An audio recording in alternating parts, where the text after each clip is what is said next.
Hey guys, this is the Champion inverter generator, 6,500 watts. I just bought this, so I have not really taken it out yet. What I'm doing here is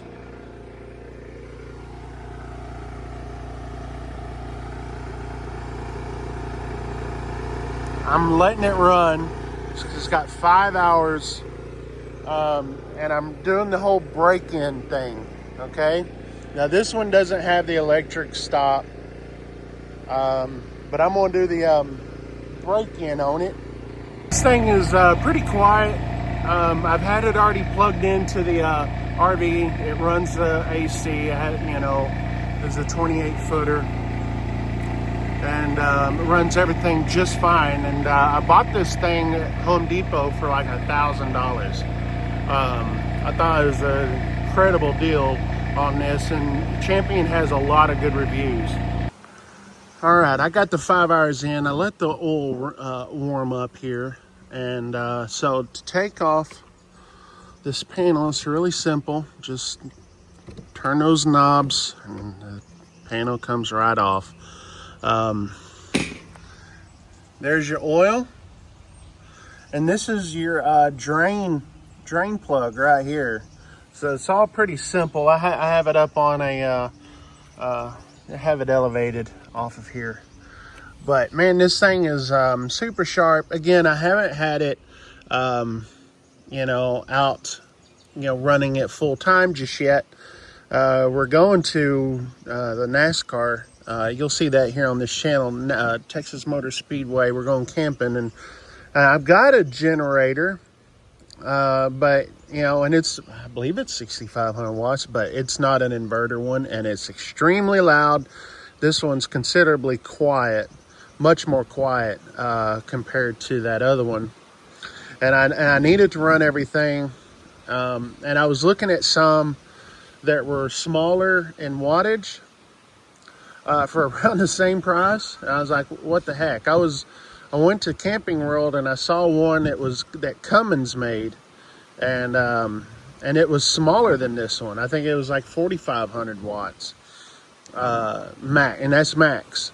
I think continuous, it's like 32, 33, something like this, where this one's like continuous is like 40 something. I can't remember. Well, actually, if you want to take a look at this,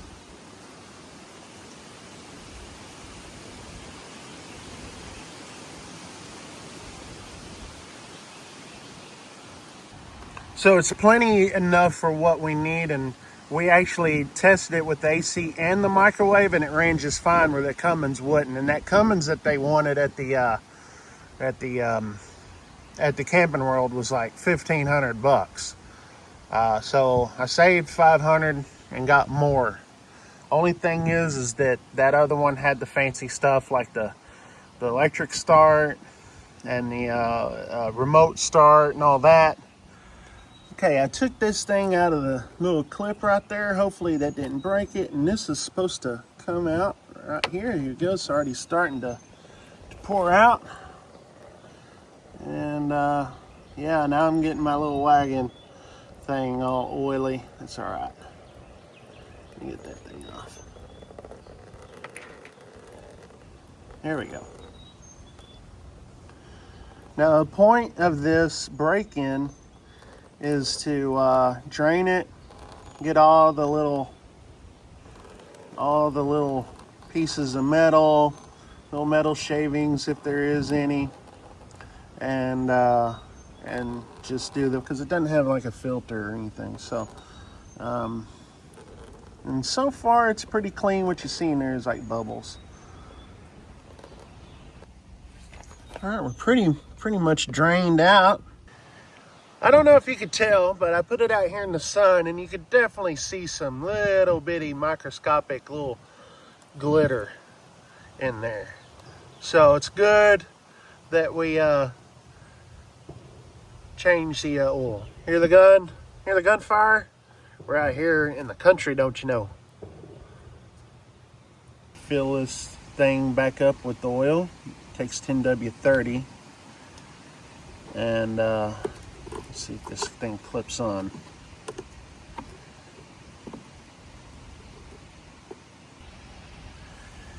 Yeah, that thing just snaps in there.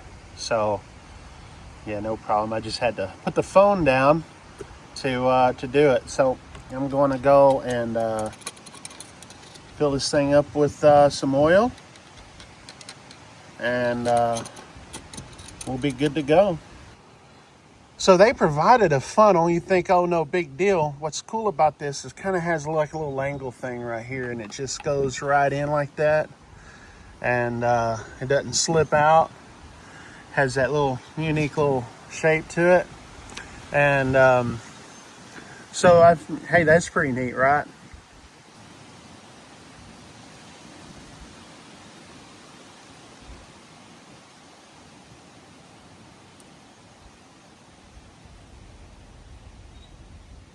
They say don't put full synthetic in here, especially, I don't know, there is a way, but I just put regular standard motor oil in here.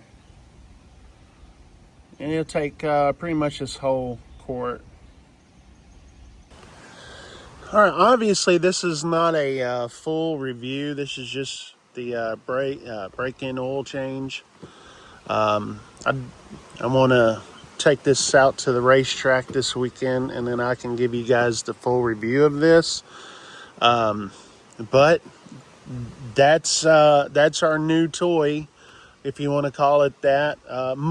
That's another thing. Much lighter. It's not as noisy. It's much more quiet. But I can. Well, it's a little difficult to put it up in that. But two of us can definitely put it up in there. Now I've got it full of gas, so it's pretty heavy, and it takes quite a bit of gas. You'd be surprised how much gas this thing holds. But I think if I didn't have it full of gas, or I think I got half a tank, I could probably lift it up above that. I could lift it like I lifted it up here, but man, just getting it up on that tailgate is just a little tough. But obviously taking it out, I could take it out by myself and roll it around. It's pretty light. That's what I'm trying to say. It's light, a lot lighter than a regular generator, which is good when you're out doing RV stuff. So hey, subscribe to the channel if you're wanting to look into this a little bit more, into the camping. I'll be doing some camping videos while I'm out there at the racetrack, and we'll be going. It's my birthday at the racetrack, so it'll be pretty fun.